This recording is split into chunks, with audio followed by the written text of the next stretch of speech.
Texas Governor Greg Abbott wants the Trump administration to recalibrate ICE after the latest shooting. Governor Abbott joins me now. Governor, I believe the media took some of your words out of context. Would you please straighten things out? What do you mean by recalibration? Well, actually, what I was talking about is what President Trump was actually underway doing yesterday. As you know, President Trump chose to have Tom Homan go to Minnesota to address the challenges they were facing there. And remember, let's put all this in context, and that is President Trump inherited the worst illegal immigration system left behind by Joe Biden, a any president in the history of the United States of America. One big reason why Trump was elected was to secure the border, to stop illegal immigration, and to remove people who are here in the United States illegally. He's checked off all those boxes. And then as he has gone through the process in Minnesota, he has obviously run into people there who are refusing to follow or enforce the law. It is astonishing when you have law enforcement officers, when you have the mayor of Minneapolis, when you have the governor of Minnesota actually agitating people to violate the laws. It is against the law to interfere with law enforcement officers. ICE are law enforcement officers. They have a job to do, and that is to arrest and to remove people here illegally. And that ability to remove those people has been thwarted by what I consider to be accomplices to illegal acts that could subject all these people to being arrested themselves. And so what I believe the president is doing is working on a way so that he and the United States will be able to continue the removal process,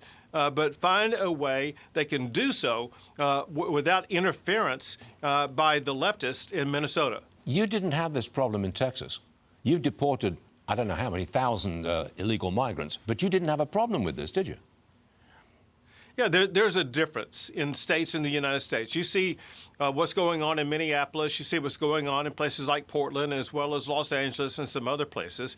In Texas, listen, we deport more people in the state of Texas than any other state in the United States of America. We work collaboratively with ICE. We work collaboratively with the Border Patrol, as well as with the president.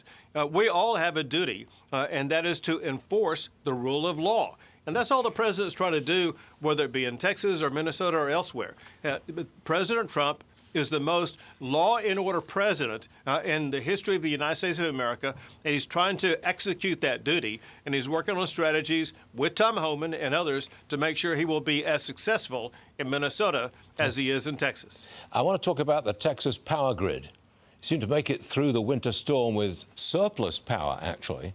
We've been saying that coal rescued the grid from the storm. Is that accurate?